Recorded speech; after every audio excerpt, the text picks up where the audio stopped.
Hello, my name is Dr. Tshuma. Today's presentation is basically a case study of the relationship between the economy and politics, or the relationship between economy and human rights. Yeah, basically, my argument here is to say there is a need to depoliticize the economy because politics on its own is problematic.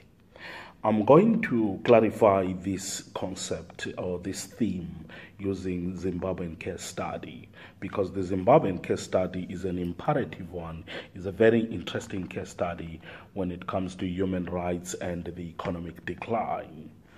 Yeah, basically, human rights contribute to economic and human development.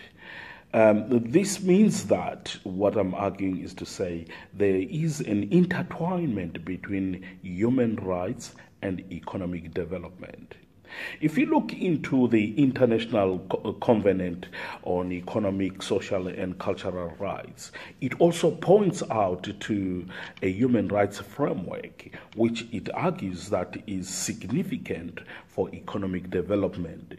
Basically, what I'm trying to say here is that the international law backs the idea of a relationship between human rights and economic development.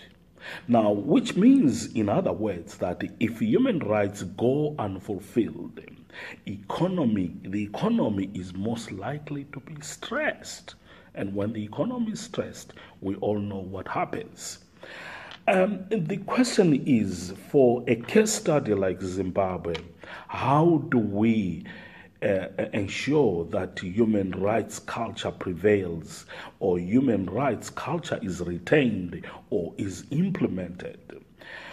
My biggest argument here will be the theme or the aspect or the concept of accountability. Accountability in any social system is significant as it broadens the scope of human rights, which is often and usually associated with economic development. Now, it helps inform social policy on choices on the realization of human rights.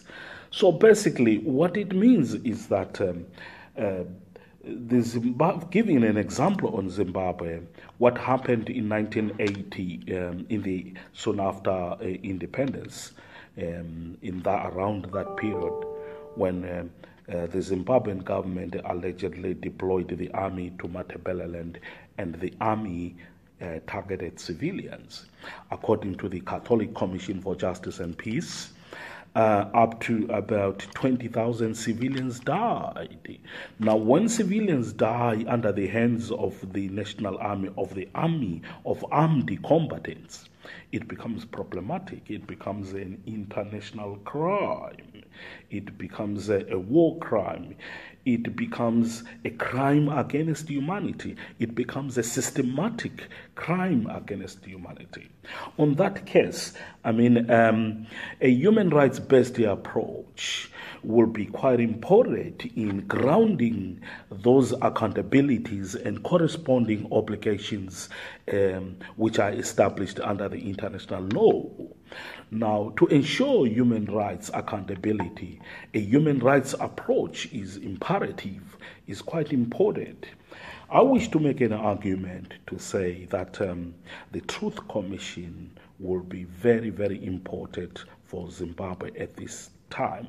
This is because the Truth Commission adopts a mathematical formula, which is truth plus justice equals reconciliation, which basically means that if you tell the truth, what happened, for example, who gave orders to send the 5th Brigade to Matabeleland and why, and when that has been established, and including to say who are the real victims, and then those people, they are compensated, or justice is done, reparations are done, there is a window of reconciliation.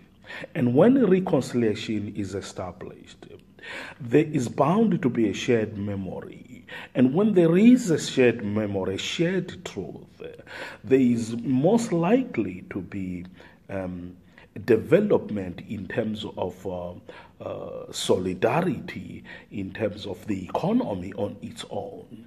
This is basically what is needed. That's an approach that is needed in post-Mugabe era. I wish again to emphasize that there is a need to depoliticize the Zimbabwean economy. There is a need to use a human rights-based approach as a means of resuscitating our economy. If we don't do that, our children's children will still have a responsibility to look into the debate of human rights on what happened in Zimbabwe.